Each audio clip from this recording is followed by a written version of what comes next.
Vamos para o assunto do ouvinte. Ontem falamos que o maringaense seria ouvido, né? O maringaense empresário aqui da cidade seria ouvido na CPI lá da pandemia, e ele foi ouvido.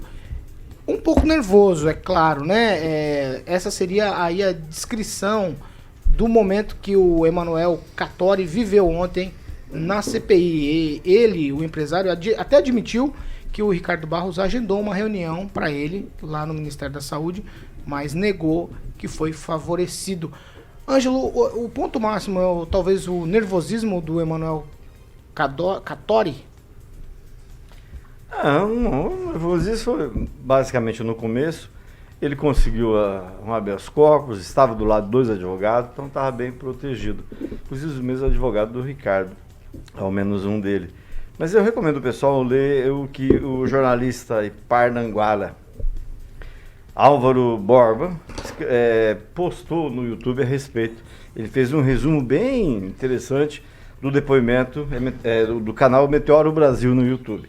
Ele fez um resumo bem interessante e o que a CPI queria conseguiu, apesar dele negar até onde pôde, ele negou, que era a relação dele com o Ricardo Barros. E 2 momentos super interessantes, na minha opinião, o fato da foto da reunião do dia 15 de abril, que segundo o Cattori na época não existia carta de intenção, não existia nada em relação à vacina, que foi lá para discutir outro negócio, e tá lá o Ricardo, todo mundo terninho, e o Ricardo sem terno, né? Eu nem percebi se tinha gravata ele tinha. E o pessoal tirou, sabe, ali ele estava com pose de ministro e não de visitante de ministro, o que confirma uma tese de que ele tinha completo domínio sobre a saúde. Inclusive ele levou o Antônio Carlos Nardi, que foi seu secretário executivo, assumia quando o Ricardo viajava, o ministro era o Antônio Carlos Nardi. Então, confirmou-se em tese que ele manda ali dentro do Ministério da Saúde. E o outro foi o Marazi se referir ao Ricardo Barros, porque a reunião do dia 15 foi depois da reunião do dia 20, em que o Bolsonaro recebeu os irmãos Miranda, em que eles alertaram sobre o que estava acontecendo no caso da Covaxin, e o Bolsonaro disse, mas de novo, né? E dias depois o Ricardo voltou a mexer com vacina. Então ele falou, na minha terra, além de tucunarezão, ele é daqueles caras que mamam em onça, porque mesmo com o presidente falando, né, dando um recado, ele continuou. Então, a impressão que dá é que existiu realmente um grande interesse, um grande conluio para se comprar só as vacinas que interessavam ao governo, com o envolvimento de gente do próprio Ministério da Saúde, como a gente cansou de ver. Aliás, o que me dói no coração, eu vi aquela relação enorme de militares que trabalhavam dentro do Ministério da Saúde, cada um com um pouquinho de participação nesse processo. Ô Luiz Neto, é o seguinte, sabe o que me deixou assim mais tranquilo quando assisti lá toda aquela situação dessa CPI aí? É que ele tinha um habeas corpus para ficar quieto, mesmo assim ele não ficou quieto não, ele respondeu praticamente todas as perguntas.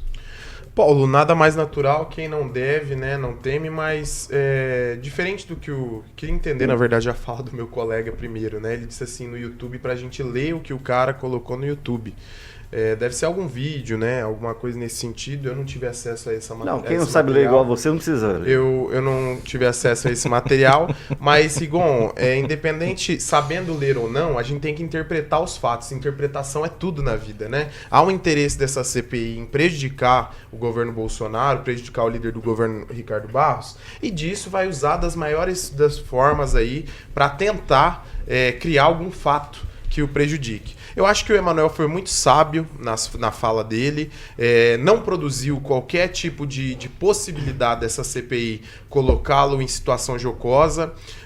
Em relação à fala aqui do meu colega, em dizer que o deputado Ricardo Barros alinhou uma reunião no Ministério, conforme a fala do Emanuel, nada natural. Eu conheço o deputado Ricardo Barros, é um deputado de Maringá, é uma liderança com forte contado nacional e já alinhou reuniões para vários empresários aqui da cidade, com inúmeros ministérios, abriu portas para inúmeras pessoas, inclusive vereadores. Teve um vereador recentemente que queria conhecer o presidente Bolsonaro, ele permitiu, falou, não, eu vou te ajudar a chegar até o presidente Bolsonaro, conhecer o presidente Bolsonaro. O nosso amiguinho Rafael também teve essa oportunidade. Então, assim, é muito substancial tudo isso, é uma coisa rasa, é um jogo de interesses, né? Querendo fritar, como diz o nosso amigo Edivaldo, o deputado Ricardo Barros. Eu acho que é preciso ter provas, Paulo. E até agora, nada consistente foi apresentado. Quando tiver alguma coisa consistente, já que eu não tenho político de estimação, eu vou falar nessa bancada. Eu errei em defender a determinada postura. Mas enquanto não aparecer isso, eu acho que a gente tem que dar o direito das pessoas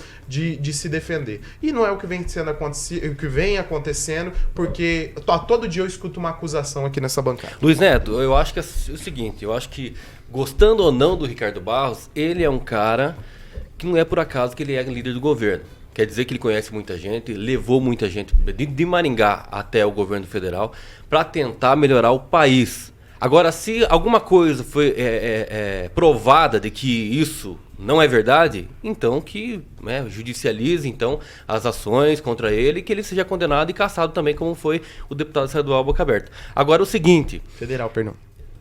O Boca Aberta? Federal. Federal, isso. Me perdoa. Só que o líder do governo, dentro do Ministério da Saúde, de estar à vontade, ele é líder do governo. Entendeu? Pode estar sem máscara, pode estar sem terno, se quiser ficar só de camiseta, não tem problema. Ele é de casa, porque é líder do governo. Tem tantas pautas que são necessárias serem discutidas na Câmara dos Deputados e é necessário o líder do governo também com o Ministério da Saúde conversar e ter várias reuniões. Agora, sobre a questão aí do rapaz, do empresário ali que foi para a CPI, ele respondeu tudo, né? Ele respondeu tudo que era realmente perguntado. Claro que a CPI tem uma coisa muito esquisita, né? Não concordar muitas vezes com a resposta que querem ouvir. É claro, porque eles já têm, como eu disse aqui, quero repetir, peço desculpas aos ouvintes se ficar repetindo, a carta marcada. Já existe uma carta marcada, Paulo.